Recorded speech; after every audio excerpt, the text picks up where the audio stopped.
Welcome to Parth commerce academy. विद्यार्थी मित्रांनो, मी महाडिक सर. आपण पार्थ कॉमर्स अकॅडमी या युट्यूब चॅनलमध्ये रोज आपल्या 12वी मधील बुक किपिंग अँड अकाउंटन्सी या विषयाच्या संदर्भातील व्हिडिओ पोस्ट करणार आहोत. विद्यार्थी मित्रांनो, या व्हिडिओच्या मार्फत तुम्हाला तुमचा 12वीचा बुक किपिंग अँड अकाउंटन्सी या विषयाचा पूर्ण सिलेबस शिकवला जाणार आहे, ज्याच्यामध्ये आपण या बुक किपिंग अँड अकाउंटन्सी विषयामध्ये जेवढे टॉपिक असणार आहेत तुम्हाला शिकायला, त्या टॉपिकची थेअरी प्लस प्रॅक्टिकल प्रॉब्लेम जे सॉल्व असतील आणि अनसॉल्व सुद्धा घेणार आहोत. त्याचबरोबर तुमच्या एमसीक्यू टेस्ट घेणार आहे. तर हे सगळं तुम्हाला या युट्यूब चॅनलवर अवेलेबल राहणार आहे. तर विद्यार्थी मित्रांनो, हे तुमच्यापर्यंत तुम्हाला वेळेत मिळण्यासाठी, याचे नोटिफिकेशन तुम्हाला भेटण्यासाठी तुम्ही या युट्यूब चॅनलला सबस्क्राईब करायचं आहे. विद्यार्थी मित्रांनो, कोणताही वेळ न घालवता आज आपण आपल्या लेक्चरला सुरुवात करणार आहोत. लास्ट व्हिडिओमध्ये आपण पार्टनरशिपचं मिनिंग समजून घेतलेलं आहे, डेफिनेशन समजून घेतलेली आहे आणि पार्टनरशिपचे फीचर्स काय आहेत ते देखील समजून घेतलेलं आहे. या व्हिडिओमध्ये आपण पार्टनरशिप ॲग्रीमेंट म्हणजेच पार्टनरशिप डीड म्हणजे काय असणार आहे, ते काय असणार आहे समजूनच घेतलं होतं आपण लास्ट लेक्चरमध्ये. पण पार्टनरशिप डीड मध्ये कोणते कंटेंट असणार आहेत, ही पार्टनरशिप डीड म्हणजे पार्टनरशिप ॲग्रीमेंट चे इम्पॉर्टंट काय आहे, ते का महत्वाचं आहे पार्टनरशिप करत असताना.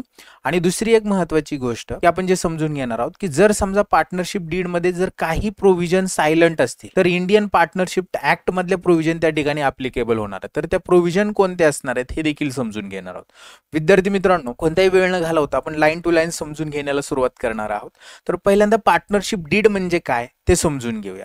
पार्टनरशिप डीड म्हणजे काय की दोन व्यक्ती एकत्र येतात, त्याला आपण म्हणणार पार्टनर. आणि त्यांच्यामध्ये जे ओरल आणि रिटर्न ॲग्रीमेंट होतं, जे ओरल ॲग्रीमेंट होतं त्याला आपण ॲग्रीमेंट असं म्हणणार. पण हेच ॲग्रीमेंट जर रिटर्न फॉर्म मध्ये असेल, लिखित स्वरूपात झालेलं असेल, तर त्याला पार्टनरशिप डीड म्हणणार. रिटर्न फॉर्म म्हणजे काय, एखादा स्टॅम्प किंवा बॉन्डवर ते लिहिलं जातं, ज्या काही कंडिशन त्या दोघांमध्ये ठरतील. कंडिशन कोणत्या असतात ह्या लास्ट लेक्चरमध्ये आपण डिस्कस केल्या होत्या. त्यामुळे जर तुम्ही लास्ट लेक्चर, याच्या अगोदरचं लेक्चर जर बघितलं नसेल तर ते नक्कीच बघा. त्याचा व्हिडिओ आपण त्या व्हिडिओची लिंक आपण डिस्क्रिप्शन बॉक्स मध्ये दिलेली आहे, तो बघून घ्या आणि नंतर हे लेक्चर बघा. सिक्वेन्सली बघितलं तरच तुमच्या ते लक्षात येणार आहे. आणि सर्वात महत्वाची गोष्ट की हा जो व्हिडिओ आहे हा शेवटपर्यंत बघा, म्हणजे तुमची इच अँड एव्हरी कन्सेप्ट जी आहे ती क्लिअर होणार आहे. तुम्हाला अर्धवट ज्ञान काही कामाचं नसतं, त्यामुळे पूर्ण व्हिडिओ बघा, मी पूर्ण डिटेलमध्ये एक्सप्लेन करणार आहे. चला सुरू करूया. ती पार्टनरशिप डीड म्हणजे काय ते सांगितले त्यांनी, की काय सांगितलंय, the document containing the partnership agreement among the partner is called partnership deed. शब्द सुरुवातीला त्यांनी वापरलाय की डॉक्युमेंट म्हणजे काय, कागदपत्र, की ज्याच्यावर पार्टनरशिप होत असताना त्यांच्यामध्ये जे ॲग्रीमेंट झालेलं आहे की कॅपिटल कोणी किती आणायचं, प्रॉफिट लॉस कसा वाटून घ्यायचं, या सगळ्या गोष्टी त्यांच्यामध्ये ठरलेल्या असतील. त्या ठरलेल्या गोष्टी ज्या डॉक्युमेंटमध्ये लिहिल्या जातात म्हणजेच कंटेनिंग केल्या जातात, त्यालाच काय म्हणणार, पार्टनरशिप ॲग्रीमेंट मधल्या गोष्टी या डॉक्युमेंटमध्ये कंटेनिंग केल्या जातात म्हणजे लिहिल्या जातात, त्यालाच आपण पार्टनरशिप डीड असं म्हणणार आहोत.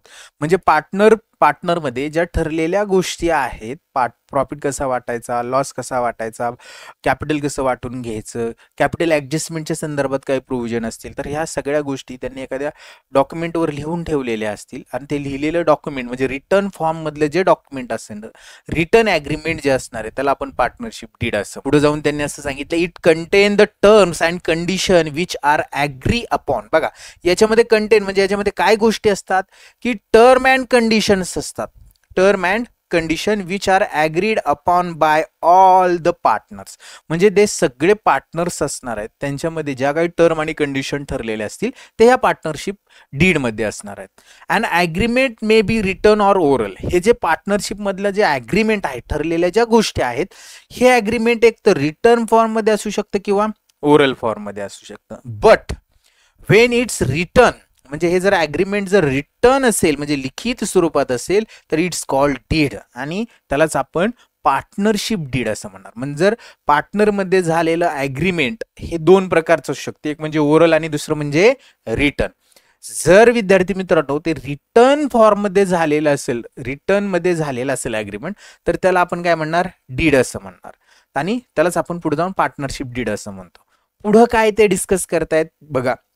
The partnership act does not make it compulsory. म्हणजे पार्टनरशिप ऍक्ट काय म्हणतो की हे कंपल्सरी आहे का, नाही. म्हणजे तुम्ही ॲग्रीमेंट जे आहे रिटर्न फॉर्ममध्ये करा, हे कंपल्सरी नाही. To have a written agreement म्हणजे कंपल्सरीच असावं असं पार्टनरशिप ॲक्ट म्हणत नाही.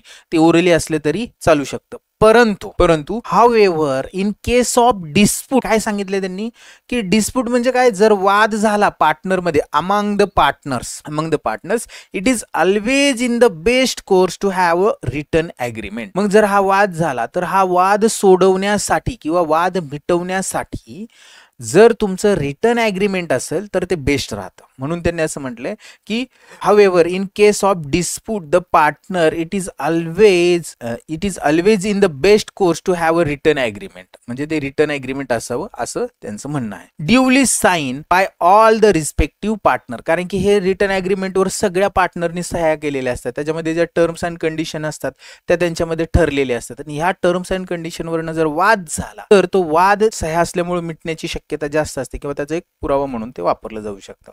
And register under the act, आणि हे जे ॲग्रीमेंट आहे ते रजिस्टर होतं पार्टनरशिप ऍक्ट मध्ये. Partnership deed contain the rule and regulation form the internal management. हे वाक्य खूप महत्वाचं आहे. काय सांगितले त्यांनी पहा, आणि मी त्याला पुन्हा एकदा हे करतो. काय सांगितले, partnership deed contain the rules and regulations for the internal management. म्हणजे जे पार्टनरशिप ॲग्रीमेंट असणार आहे याच्यामध्ये पार्टनरशिपचं इंटरनल मॅनेजमेंट करण्यासाठीचे रूल्स आणि रेग्युलेशन्स असणार. म्हणजे इंटरनल मॅनेजमेंट कसं व्हावं, कोणी मॅनेज करणार, जो मॅनेज करून त्याला सॅलरी द्यायची, मार्केटिंग कोणी करायचं, सेल्स कोणी वाढवायचा, सेल्स वाढवला तर त्याला कमिशन दिलं जाईल. ह्या सगळ्या गोष्टी ह्या ॲग्रीमेंटमध्ये दिलेल्या असतात. म्हणजे इंटरनल रूल अँड रेग्युलेशन्स दिलेले असतात.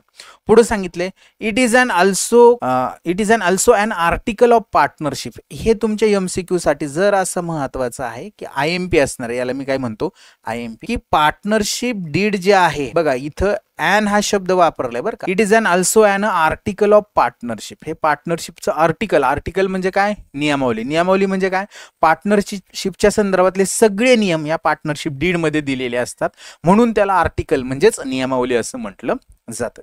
आता आपण हे पार्टनरशिप डीड म्हणजे काय हे समजून घेतलं. आता पुढं आपल्याला याच्यामध्ये काय कंटेंट असतात ते समजून घ्यायचंय. म्हणजे हे पार्टनरशिप डीड म्हणजे दुसरं तिसरं काही नसून एक प्रकारचा स्टॅम्प असतो आणि त्याच्यामध्ये सगळ्यांच्या सह्या, सगळ्यांची नाव, म्हणजे सगळ्या पार्टनरच्या सह्या, नावं, ॲड्रेस, त्यांचा बिझनेस काय असणार आहे, कोणता बिझनेस करणार आहे, कोणत्या ठिकाणी करणार आहेत, बिझनेसच्या संदर्भातले रूल काय असणार आहेत, ह्या स्टॅम्प पेपरवर लिहिलेले असतात. आणि तेच ह्या डीडचे काय असणार आहेत, कंटेंट असणार. तर हे कंटेंट कोणते आहेत ते आपण या ठिकाणी काय करूया, समजून. बघा काय सांगितले विद्यार्थी मित्रांनो, content of the partnership deed. तर काय आहे कंटेंट ते पहा. First, name and address of the firm and its main business. म्हणजे फर्मचं नेम आणि ॲड्रेस, फर्मचं नाव काय आहे, ती कुठं लोकेटेड आहे, ॲड्रेस, बिझनेसचा ॲड्रेस काय आहे, आणि त्यांचा मेन बिझनेस म्हणजे तो व्यवसाय काय करते फर्म, म्हणजेच ते पार्टनर कोणता व्यवसाय करतात हे त्या ठिकाणी मेन्शन असणं गरजेचं आहे. Then next, name and address of all partner. म्हणजेच काय, ह्या ॲग्रीमेंटमध्ये पहिल्यांदा बिझनेसचं नाव आणि त्याचा ॲड्रेस आणि कोणता बिझनेस आहे हे असणार आहे. दुसरी गोष्ट अजून काय असणार आहे की name and address of all partner, सगळ्या पार्टनरची नावं आणि ॲड्रेस म्हणजेच पत्ते या ठिकाणी दिलेले असणार आहे. आणि ड्युरेशन ऑफ द पार्टनरशिप, किती कालावधीसाठी ही पार्टनरशिप ते चालवणार आहेत एकमेकांसोबत, किती कालावधीसाठी त्यांची पार्टनरशिप असणार आहे हे असणार आहे. नेक्स्ट त्यांनी सांगितले capital contribution of all partner. म्हणजे कोणत्या पार्टनरने किती कॅपिटल आणलेलं आहे, त्याचं कॉन्ट्रीब्युशन किती आहे, कॅपिटल कॉन्ट्रीब्युशन हे या ॲग्रीमेंट म्हणजेच पार्टनरशिप डीड मध्ये असणार आहे. Then after next, ratio in which profit and loss are share. म्हणजे कोणत्या प्रमाणात त्यांच्यामध्ये जर बिझनेसला प्रॉफिट झाला किंवा लॉस झाला तर तो वाटला जाणार. म्हणजे ज्या प्रमाणात तो प्रॉफिट किंवा लॉस पार्टनरला वाटला जाईल त्यालाच प्रॉफिट शेअरिंग रेशो आपण म्हणतो. तो रेशो काय असणार आहे ते या ठिकाणी त्यांनी दिलेला असणार आहे विद्यार्थी मित्रांनो. Then next, right, duties and liabilities of the all partners. म्हणजेच सगळ्या पार्टनरच्या राईट, ड्युटीज अँड लॅबिलिटीज काय आहेत ते या ठिकाणी आपल्याला त्यांनी सांगितलेलं असणार आहे. म्हणजेच त्या ॲग्रीमेंटमध्ये प्रत्येक पार्टनरच्या राईट, ड्युटी आणि लॅबिलिटी मेन्शनच असणार आहे. पार्टनरची कामं काय आहेत, त्यांचे अधिकार काय आहेत आणि त्यांच्या जबाबदाऱ्या काय आहेत हे ते दिलेलं असणार आहे.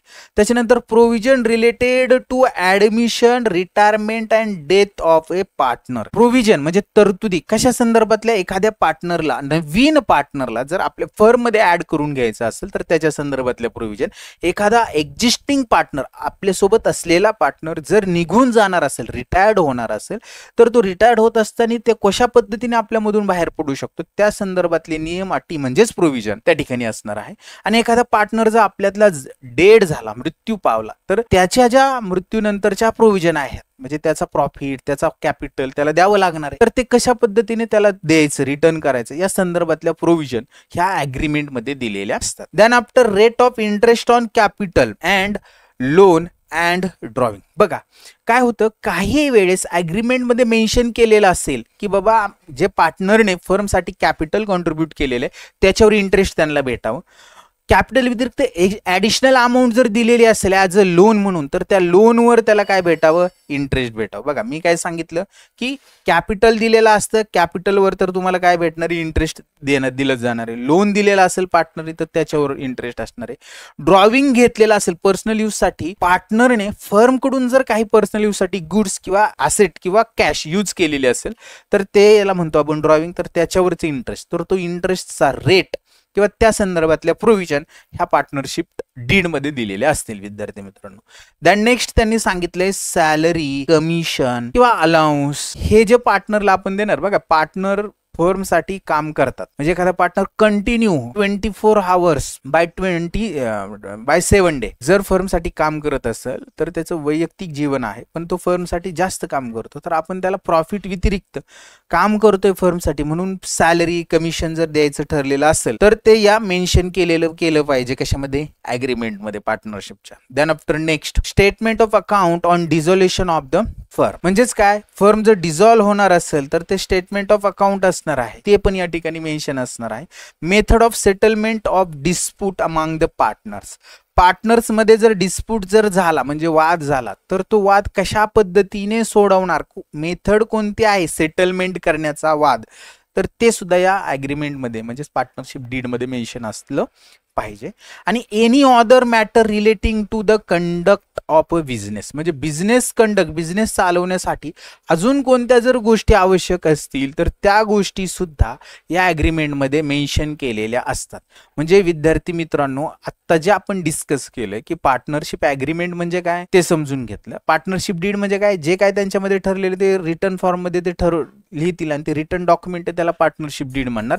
मग या डॉक्युमेंट मधले कंटेंट कोणते आहेत ते आता आपण बघितलं. तर आता पुढचा जो पार्ट असणार आहे तो आहे importance of partnership deed. Importance of partnership deed का महत्वाची आहे पार्टनरशिप. तर आता एक 2-3 लाईन मध्येच त्यांनी सांगण्याचा प्रयत्न केलेला आहे, ते आपण रीड करू आणि समजून घेऊया. आय होप तुम्हाला इथपर्यंत जे मी सांगतोय ते समजलेलं आहे. विद्यार्थी मित्रांनो, सगळे जे व्हिडिओ आता मी तुम्हाला प्रोव्हाइड करणार आहे ना, हे आपल्या एका ऍप्लिकेशनला आपण सिक्वेन्स मध्ये अपलोड करून ठेवलेले आहेत आणि ते तुम्हाला वन शॉट ठिकाणी बघायला भेटतील. फक्त त्या ऍप्लिकेशनचे नॉमिनल चार्जेस तुम्हाला पेड करावे लागतील. तर ते चार्जेस नॉमिनल पेड केले तर सगळे व्हिडिओ एकाच ठिकाणी तुम्हाला अवेलेबल होतील. म्हणजे तुमच्या वर्षभराचा 12वी अकाउंट या विषयाचा सिलेबस तुम्हाला एका स्ट्रक्चर वे मध्ये भेटणार आहे. आणि हे तुम्हाला जर जॉईन करायचं असेल, हे व्हिडिओ जर तुम्हाला आवश्यक असतील, पाहिजे असतील तर खाली स्क्रोल होतोय जो नंबर, त्या ठिकाणी तुम्ही कॉल करू शकता किंवा डिस्क्रिप्शन बॉक्समध्ये एक लिंक दिलेली आहे रजिस्ट्रेशनची, त्या लिंकवर रजिस्ट्रेशन करून तुम्ही ते व्हिडिओ मिळवू शकता. नॉमिनल फी असणार आहे, ती फी तुम्हाला पेड केली की तुम्ही त्या ठिकाणी काय होऊ शकता, रजिस्टर होऊ शकता. तर चला पुढे बघूया आपण इम्पॉर्टन्स ऑफ पार्टनरशिप डीड. तर आता ह्या पार्टनरशिप डीडचं महत्व काय आहे ते समजून घ्यायचं आहे.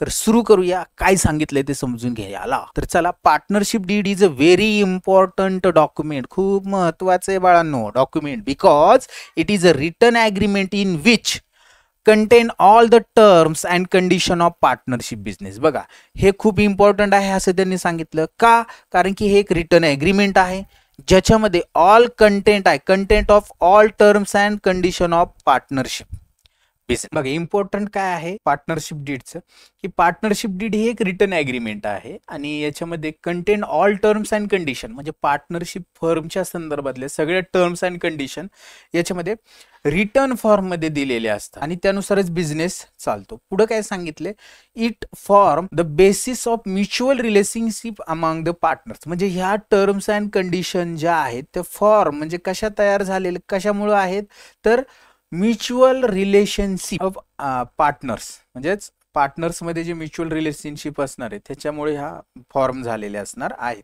पुढे सांगितले moreover partnership deed regulate the right duties and liabilities of all partner. आणि एवढंच नाही तर पार्टनरशिप डीड जे आहे म्हणजे पार्टनरशिप ॲग्रीमेंट जे आहे याच्यामध्ये याच्यानुसारच पार्टनर जे आहेत त्यांचे राईट्स, ड्युटीज अँड लॅबिलिटीज देखील रेग्युलेट होत असतात, म्हणजे त्या ठरल्या जातात of all partner as well as firm आणि फर्मच्या सुद्धा. So by having partnership deed partner dispute in future may be avoid.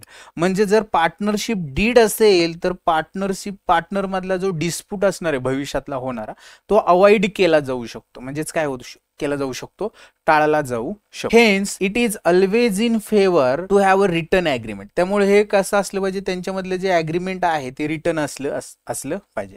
That is partnership deed duly sign by the all partner. Written असलं पाहिजे आणि त्याच्यावर सगळ्या पार्टनरच्या सह्या असल्या पाहिजे आणि ते रजिस्टर्ड असलं पाहिजे, म्हणजे ते रजिस्टर सुद्धा केलं पाहिजे इंडियन पार्टनरशिप ऍक्ट नुसार. तर हे इम्पॉर्टंट आहे पार्टनरशिप डीडचं. आता काही वेळेस पार्टनरशिप डीड म्हणजेच पार्टनरशिप ॲग्रीमेंट मध्ये काही प्रोव्हिजन सायलंट असतात, म्हणजे काही प्रोव्हिजन विषयी माहिती नसते. तर अशा वेळेस इंडियन पार्टनरशिप ऍक्ट जो आहे त्यातल्या प्रोव्हिजन ऍप्लिकेबल असतात. तर या प्रोव्हिजन कोणत्या आहेत त्या आपण समजून घेऊया. At the time of formation of partnership firm a document is prepared called partnership deed. म्हणजे ज्यावेळेस पार्टनरशिप फॉर्म होते, स्थापन होते, त्यावेळेस एक डॉक्युमेंट तयार केलं जातं ॲग्रीमेंटचं, त्याला आपण पार्टनरशिप डीड असं म्हणतो. And all terms and condition are mention in to the deed. आणि सगळ्या टर्म आणि कंडिशन ज्या असणार आहे पार्टनरशिपच्या त्या मेन्शन केलेल्या असतात त्या डीड मध्ये, म्हणजे त्या ॲग्रीमेंट मध्ये. But if the partnership deed silent about the any point, म्हणजे पार्टनरशिप डीड मध्ये एखादा पॉइंट दिलेलाच नसेल, म्हणजे प्रॉफिट आणि लॉस कसा वाटायचा हे त्या डीड मध्ये ठरलेलंच नसेल किंवा लिहिलेलं नसेल, तर अशा पॉइंट वेळी म्हणजे असा जर any point the issue is solved as per the provision of partnership act. म्हणजे असा जर इश्यू निर्माण झाला की प्रॉफिट कसा वाटायचा आणि डीड मध्ये सुद्धा दिलेलं नाहीये, तर अशा वेळेस तो सॉल्व कसा केला जातो, पार्टनरशिप ऍक्ट मध्ये ज्या प्रोव्हिजन दिलेल्या आहेत 1932च्या त्याच्यामध्ये. म्हणून सेक्शन 12 to 17 म्हणजे 12 ते 17 are made applicable to determine the following issues. म्हणजे खाली जे इश्यू आहेत ते जर फर्मच्या ॲग्रीमेंट मध्ये नसतील किंवा पार्टनरशिपच्या ॲग्रीमेंट मध्ये नसतील तर कसे सॉल्व करायचे हे याच्या प्रोव्हिजन्स कशामध्ये दिलेल्या आहेत, सेक्शन 12 ते 17 मध्ये दिलेले. तर त्या प्रोव्हिजन्स काय आहेत त्या आपण आता या ठिकाणी समजून घेणार. विद्यार्थी मित्रांनो, फर्स्ट जी प्रोव्हिजन असणार आहे ती आहे डिस्ट्रीब्युशन ऑफ प्रॉफिट. म्हणजे प्रॉफिट आणि लॉस कसा वाटायचा हे जर फर्मच्या ॲग्रीमेंट मध्ये नसेल किंवा पार्टनरशिप डीड मध्ये दिलेलं नसेल, तर if the partnership deed is silent about the profit sharing ratio, म्हणजे प्रॉफिट शेअरिंग रेशो कसा असणार आहे पार्टनर मधले हेच दिले नसेल, then the profit and loss are distributed among the partners is equal. हे खूप महत्वाचे की प्रॉफिट कसा वाटला पाहिजे, इक्वल मीन्स 1:1 या रेशो मध्ये तो डिस्ट्रीब्यूट केला पाहिजे. इक्वल म्हणजे काय, एकास एक या रेशो मध्ये तो डिस्ट्रीब्यूट केला पाहिजे. हे झालं पहिली प्रोव्हिजन की प्रॉफिट डिस्ट्रीब्युशन कसं असलं पाहिजे, जर ॲग्रीमेंट मध्ये त्याबद्दल काही माहिती दिलेली नसेल तर तो इक्वल वाटला पाहिजे, म्हणजेच 1:1 वाटला पाहिजे. I hope clear. Then next interest on drawing. Interest on drawing कशाला म्हणायचं की पार्टनरने पर्सनल यूज साठी फर्मकडून गुड्स असेल, फर्मची कॅश असेल किंवा फर्मचा असेट असेल जर घेतलं तर त्याला ड्रॉइंग म्हणणार आणि ह्याच्यावर इंटरेस्ट पार्टनरला द्यावा लागतो, त्याला इंटरेस्ट ऑन ड्रॉविंग असं म्हणतो. As per the provision of Indian partnership act 1932 the date of drawing, म्हणजे हे ड्रॉविंग म्हणजे फर्मकडून पर्सनल यूज साठी पैसे कधी घेतले हे जर दिलेलं नसेल, म्हणून त्यांनी म्हणले the date of drawing it not given then the average 6 month interest is to be is charge on drawing. म्हणजे जर इंटरेस्टची डेट दिलेली नसेल तर किती महिन्याचे इंटरेस्ट चार्ज करायचं, ॲव्हरेज 6 मंथचं. हे MCQ साठी तुम्हाला महत्वाचं असणार आहे. किती महिन्याचं, ॲव्हरेज 6 महिन्याचे इंटरेस्ट त्या ठिकाणी काय करावं लागणार आहे, चार्ज करावे लागणार आहे. MCQ multiple choice question. Next, interest of partners loan.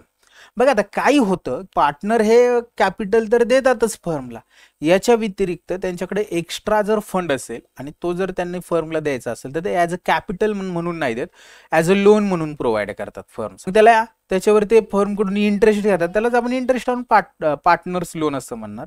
If the partner provide additional amount to the business as a loan, पार्टनरने कॅपिटल व्यतिरिक्त ॲडिशनल अमाऊंट फर्मला प्रोव्हाइड केली, but rate of interest on loan is not given, परंतु त्याच्यावर व्याज आहे परंतु त्याचा रेटच दिलेला नसेल त्या ॲग्रीमेंटमध्ये, तर किती टक्के व्याज आकारायचं. ऍक्ट काय सांगतो, partnership act 6% per annum interest त्याच्यावर अलाउड केलं जाऊ शकतं. Then next, interest on capital. बघा आता इंटरेस्ट ऑन कॅपिटल, पार्टनर जे फर्मला कॅपिटल देतात त्याच्यावर इंटरेस्ट किती द्यायचा, तर त्या संदर्भातली प्रोव्हिजन बघा. If the partnership deed is silent, म्हणजे पार्टनरशिप डीड मध्ये सायलेंट म्हणजे दिलेलीच नसेल काय इंटरेस्ट ऑन कॅपिटलची provision, then interest is not allowed.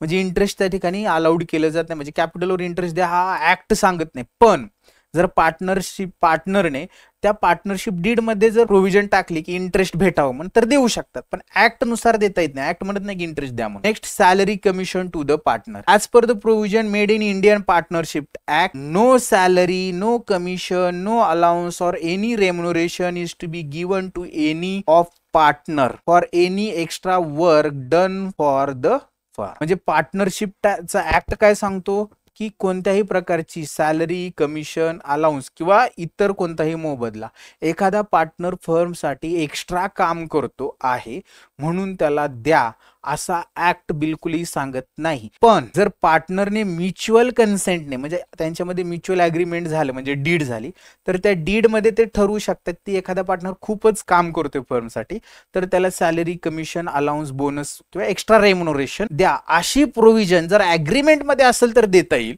आणि जर नसेल अग्रीमेंट, काहीच त्याबद्दल माहिती नसेल तर कोणत्याही पार्टनरला extra remuneration means salary provision, salary, commission, allowance देता येणार नाही. However, if any provision made in partnership deed, then partner are entitled to get commission or salary as per the agreement. म्हणजे प्रोव्हिजन असेल तरच त्याला सॅलरी, कमिशन, बोनस वगैरे भेटू शकतो. प्रोव्हिजन जर नसेल अग्रीमेंट मध्ये तर ऍक्ट काय सांगतो, अजिबात द्यायचं नाही. I hope clear. Admission of new partner, नवीन पार्टनर जर ऍडमिशन करायचं असेल तर काय प्रोव्हिजन असणार आहे. As per the provision of Indian partnership act 1932, no outside person can be admitted in to the firm a partner without consent of other partner. म्हणजे एखाद्या व्यक्तीला जर आउटसाइडर व्यक्तीला जर फर्म मध्ये ॲज अ पार्टनर म्हणून तुम्हाला ऍड करायचं असेल तर सगळे जे एक्झिस्टिंग म्हणजे अगोदरचे जुने पार्टनर आहेत त्यांच्या संमतीशिवाय, प्री कन्सेंट शिवाय तुम्ही त्यांना ऍड करू शकत नाही. तर हे काय असणार आहे, पार्टनरशिप डीड जर सायलन्स असेल म्हणजेच काय आपण त्याला सायलंट म्हणतो, जर असेल एखादी प्रोव्हिजन पार्टनरशिप डीड मध्ये जर दिलेली नसेल तर अशा वेळेस पार्टनरशिप ऍक्ट मधल्या प्रोव्हिजन असणार आहेत. हे महत्वाचं आहे, याच्यावर तुम्हाला एखादी MCQ विचारला जाऊ शकतो. विद्यार्थी मित्रांनो, आज जे आपण शिकवले ते तुम्हाला नक्कीच समजलेलं असेल. याचा पुढचा भाग आपण पुढच्या व्हिडिओमध्ये समजून घेणार आहोत. तोपर्यंत बाय.